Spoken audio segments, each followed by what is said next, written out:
और जिस परमात्मा के विषय में ये कहा जाता रहा है कि वेदों में उस भगवान का ज्ञान भरा पड़ा है, उसकी जानकारी है, वो क्या जानकारी वेदों में देखिएगा।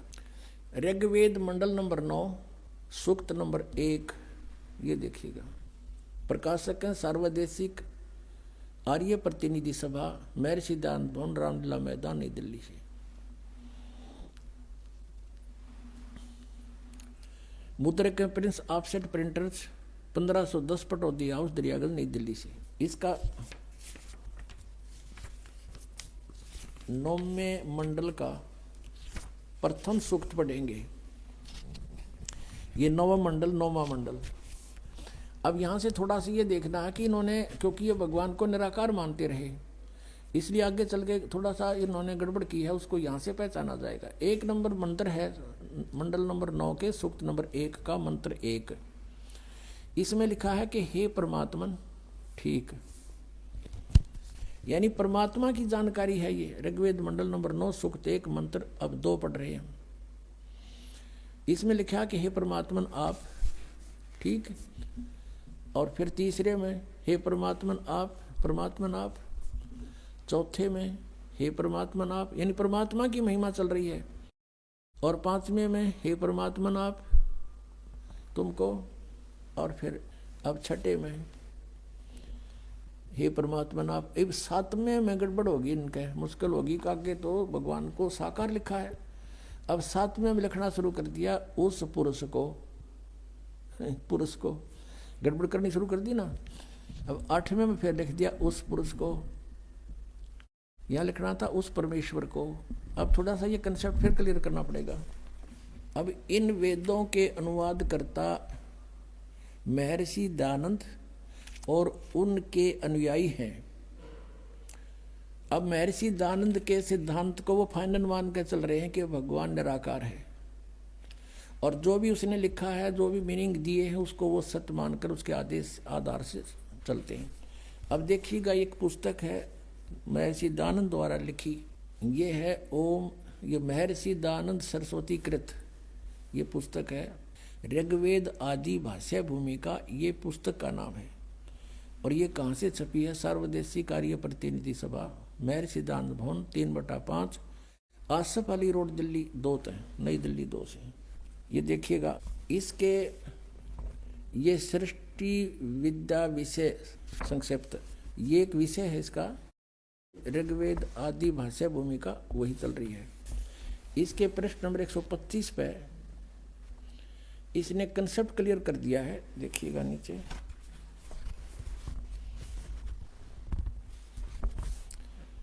ये लिखा है यत पुरुष, और इसका अर्थ लिखा है पुरुष उसको कहते हैं जो सर्वशक्तिमान ईश्वर कहता है।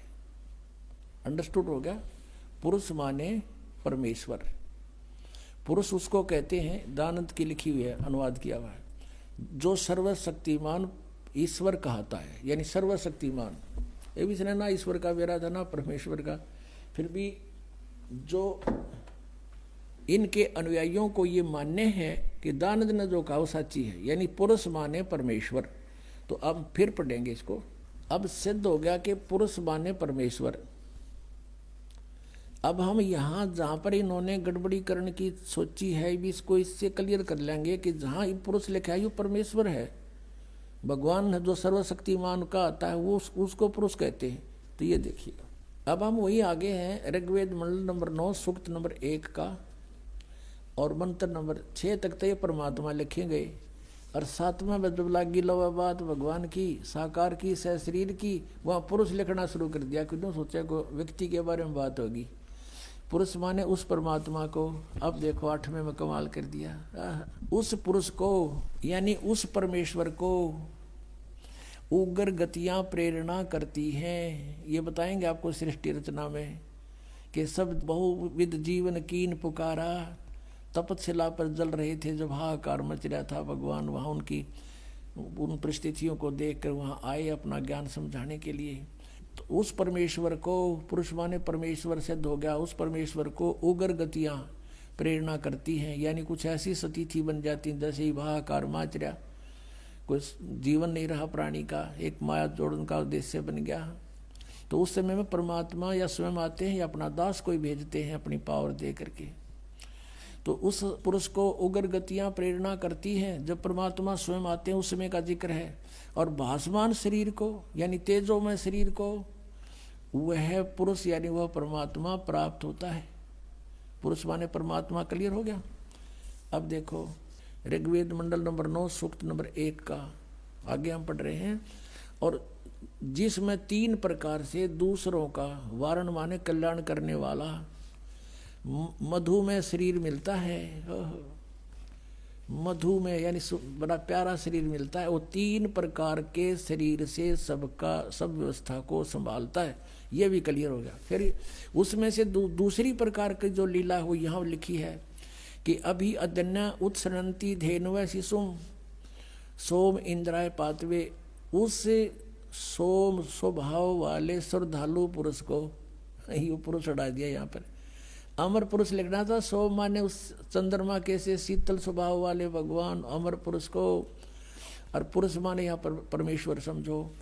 उस सोम स्वभाव वाले परमेश्वर को जो शिशु रूप में शिशुम, ये शिशुम मूल पाठ में शिशुम लिखा है। शिशुम कुमार अवस्था में ही यानी जब वो बालक रूप में प्रकट होते हैं।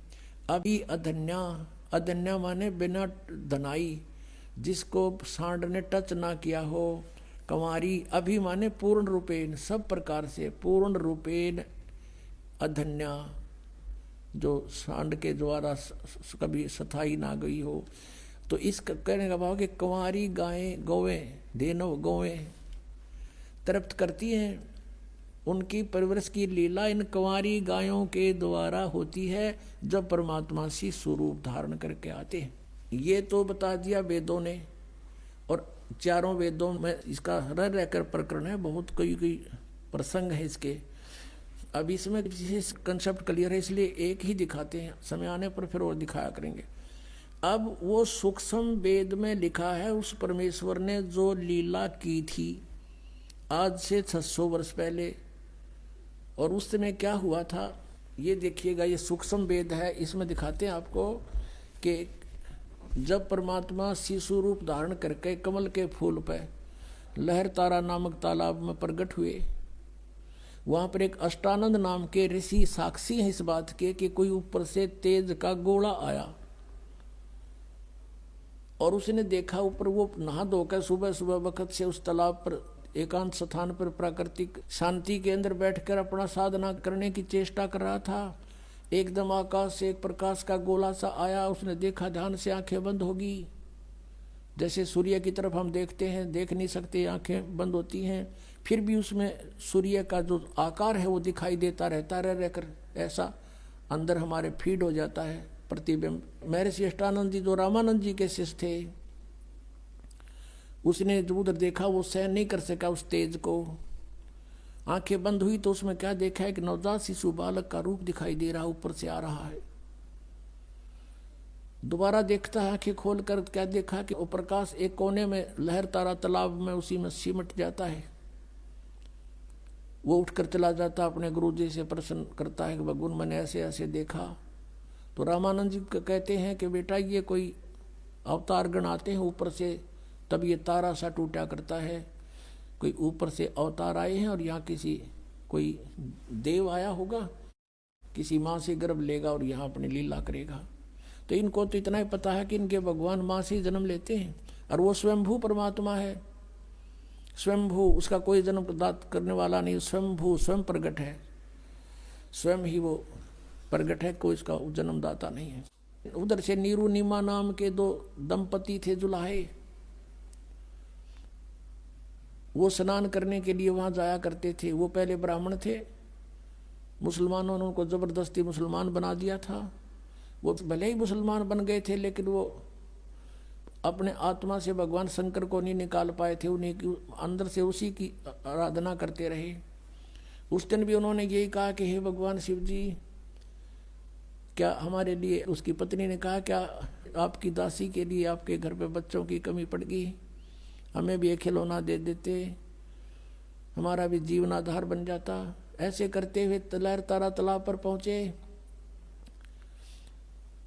वहां क्या देखा, नवजात शिशु कमल के फूल पर पाया, घर ले आए।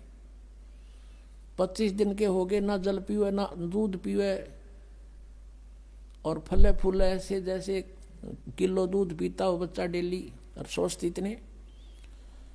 अब उसकी जो मुंह बोली माता नीमा बहुत दुखी होगी, बहुत बुरी तरह रोने लगी।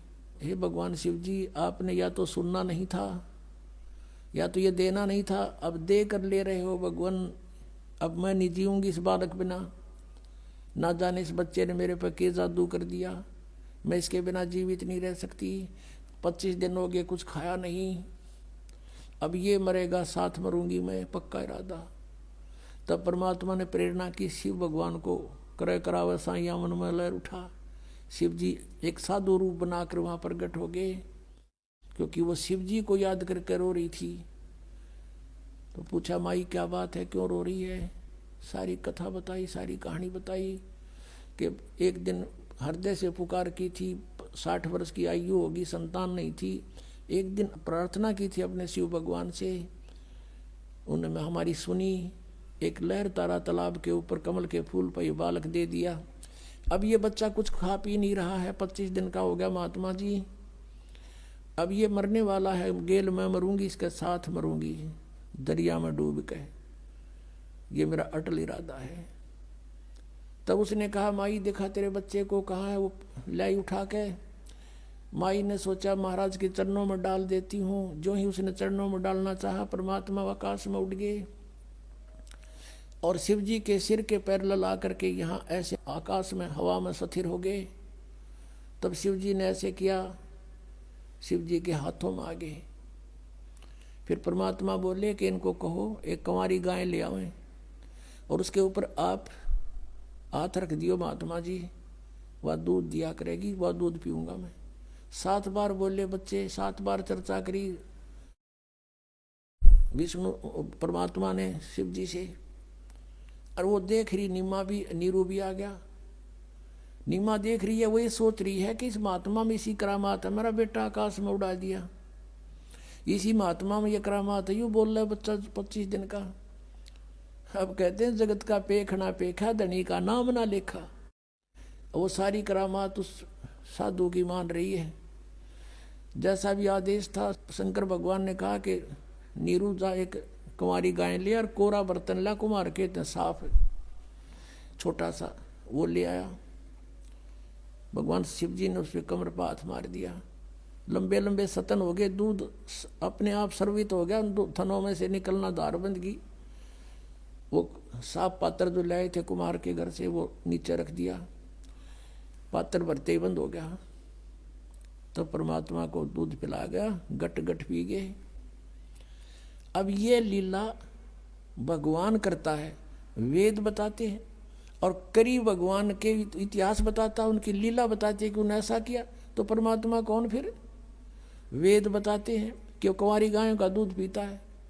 और पिया किसने?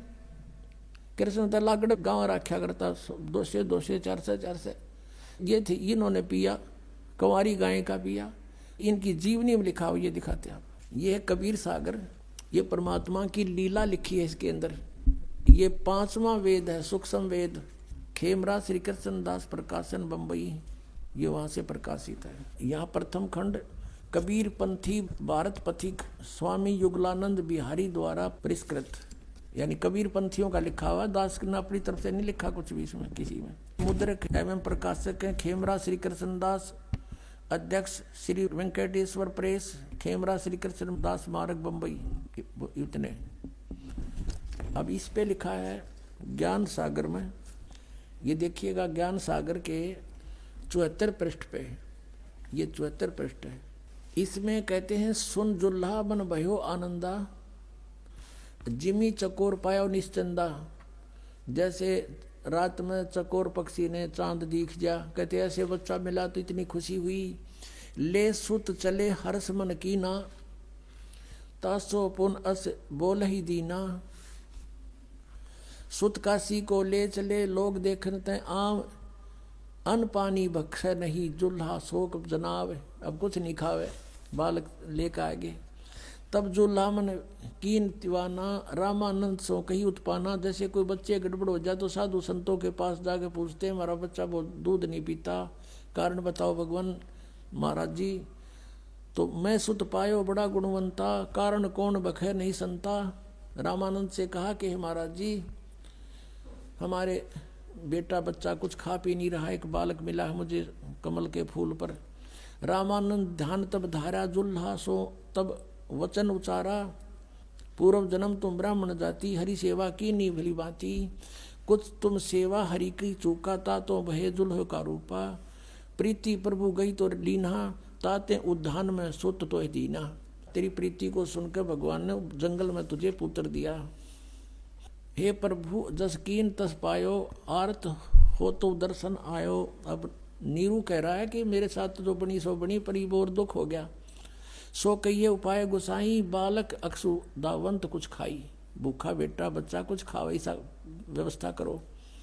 रामानंद अस युक्ति उचारा, तुम सुत कोई ज्ञानी अवतारा। तुम्हारा पुत्र जो है कोई विद्वान पुरुष है। बछिया जाही बैल नहीं लागा, और सोले ठाड करो ते ही आगा। एक बछिया ले आओ जिसको बैल ना लग गया हो, यानी अनटच्ड कंवारी गाय बछिया ले आओ, और दूध चले ते ही थनते दूध धरो छिपाई। अक्षुतावंत जब होवे ता कहें देव खवाई। अब जुल्हा एक बछिया ले आवा, और चलो दूत कोई मरम न पावा। चलो दूत जुल्हा हरसाना, राख छिपाई काहू नहीं जाना। अब ये है ना चला दूत, ये दूत कौन था? ये भगवान शंकर थे। अब इसकी पुष्टि पुण्यात्मा कबीर सागर परमेश्वर का विधान 5वां वेद और उनकी जीवनी है। इसमें उस परमेश्वर ने आज की जो ये पिछली पीढ़ी की पहले जानकारी दी थी, और उसमें क्या कहा था? काल की और परमात्मा की तपस्या के ऊपर वार्ता हुई थी। तो काल ने कहा था कि 3 युगों में जीव कम ले जाना, और चौथा युग जब कलयुग आवे तब तब शरण जीव बहु जावे, और ऐसा वचन हर मोह दीजे तब गवन संसार ही कीजिए। जो परमात्मा से कहा था कि 3 युगों में जीव थोड़े ले जाना, भगवान आप आए हो यहाँ जीव लेने के लिए, और चौथे युग कलयुग में कितने ही ले जाना। जब परमात्मा ने कहा ठीक है तथास्तु। एक वचन और लिया था भगवान से कि परमात्मा जो आपका ज्ञान माने आपका, और मेरे ज्ञान पर आधारित रहे नकली ज्ञान पर, तो मेरा उसको ना ले जाना। परमात्मा बोले वो तो मेरा काम का को नहीं। तो जब सारी परमात्मा ने स्वीकृति दे दी, जब काल ने कहा था कि बेशक जा नीचे, तेरी कोई नहीं मानेगा, कलयुग में ऐसा कर दूंगा, नरे पंथ नरे मजहब बना दूंगा बहुत बहुत, और 12 नकली पंथ तेरे नाम ते, कबीर पंथ, सतलोक, सचखंड और अनेक पंथ में चलाऊं, इस जीवों को भरमाऊं, और देवल देव मंदिर पुजवाऊं, और या विद जीवों को भरमाऊं। जीव न माने कहा तुम्हारा, और बेशक जा तू ज्ञानी संसारा। फिर तुम्हारा जीव कहा नहीं मानेंगे। अब 12 पंथ चला दूंगा, कबीर कबीर पंथी ये नरे, ये सारे 12 पंथों में आते नकलियों में, और पंथ अनेक चलाऊं, ये राधा स्वामी पंथ, ये अनेक पंथा में आगे, ये सब काल प्रेरणा काल के चलाए हुए पंथ है। 3 ही की थोड़ी सी यहाँ एक और कंसेप्ट क्लियर करते हैं कि जो इस कबीर सागर में कबीर पंथियों ने अज्ञानतावश कुछ कटिंग कर दी, कुछ मिलावट कर दी, अपने अनुसार थोड़ा बहुत इन्होंने गड़बड़ की है, लेकिन फिर भी ये सच्चाई को छुपा नहीं सके। इस मालिक को पता था कि 600 साल में कुछ गड़बड़ी काल करवा देगा, काल के दूत कबीरपंथी होंगे। फिर उसकी पूर्ति के लिए कहा था उसी समय कि जो 12वां पंथ होगा ना गरीबदास जी वाला, उसमें मेरी उसके द्वारा, क्योंकि पंथ चलेगा परमात्मा का, जैसे पंथ चले थे वो तो चले थे उनके खास पुण्यात्मा थे, लेकिन उसमें आगे फिर काल के दूत घुसते चले गए। तो 12वां पंथ जो गरीबदास जी का होगा, उसमें मेरी महिमा की वाणी फिर से प्रकट होगी, और वो जो मिलावट कर दी गई है या कोई जिसका जिसी समझ में आई उसने काट कर अपने हिसाब से लिख ली, कुछ एक स्थानों पर, सारी नहीं। तो उसकी पूर्ति उस वाणी से होगी जो गरीबदास जी बोलेगा। और वो ऐसा ही है। पहले ये दिखाते हैं कि 12 पंथ कौन कौन से हैं। अब देखिएगा, ये वही कबीर सागर है। ये देखिएगा कबीर वाणी, एक अध्याय है इसमें कबीर वाणी, और ये 136 पृष्ठ पे है ये। अब नीचे देखेगा, 12 पंथ चलो सो भेद, यानी 12 पंथ काल फुरमाना और भूले जीव न जाए ठिकाना है। इन 12 पंथों में काल का फुरमान, काल का आदेश, उसका ज्ञान भरा रहेगा। और इन 12 पंथों में जो नाम ले रखा है कबीर पंथों में, ये कभी ठिकाना नहीं जा सकते। ताते आगम कह हम राखा, वन समारा चूड़ामणि शाखा। यहाँ ठीक लिखा कि वन समारा चूड़ामणि शाखा। प्रथम जग में जागू बरमावे, और दूसरा सुरत गोपाल, तीसरा मूल निरंजन, चौथा टकसार पंथ, पांचवा बीजक पंथ, और छठा ये सतनामी पंथ, और सातवां ये जीवा पंथ, ये राम कबीर पंथ। इस तरह के 12 पंथ। अब यहाँ इन्होंने थोड़ी गड़बड़ कर दी। इन्होंने यहाँ चूड़ामणि लगा दिया, यहाँ चूड़ामणि को वंश से बाहर कर दिया। प्रथम ये लिखना था, ये प्रथम वंश है, ये प्रथम वंश चूड़ामणि, और आगे शाखा। अब इसका यहाँ भेद चलेगा। ये है कबीर चरित्र बोध, और इसके ये 1870 पृष्ठ पे है, 1870 पे। यहाँ देखिएगा, कबीर साहब के पंथों का वृंतांत। नंबर 1 है नारायण दास का पंथ। यहाँ इन्होंने ये नारायण दास पंथ गलत लिख दिया, क्योंकि नारायण दास तो कति कबीर से विमुख, कबीर जी से विमुख था। उसने तो ये स्वीकार ही नहीं किया था। यहाँ लिखना था प्रथम चूड़ामणि का पंथ, और दूसरा याज्ञोदास, तीसरा सूरत गोपाल, चौथा मूल निरंजन, पांचवा टकसारी पंथ, और छठा भगवान दास का पंथ, सतनामी सातवां, आठवां कमाली पंथ, ये कमाल का पंथ, कमालिये, ये कमालिये लिखना था। राम कबीर पंथ 9वां, परमधाम की वाणी 10वां, और 11वां जीवा पंथ, और 12वां गरीबदास पंथ। ये गरीबदास छुड़ानी वाले, उनका 12वां पंथ। आप सुन रहे थे जगत गुरु तत्वदर्शी संत रामपाल जी महाराज जी के मंगल प्रवचन। अधिक जानकारी के लिए विजिट कीजिए हमारी वेबसाइट www.jagatgururampalji.org।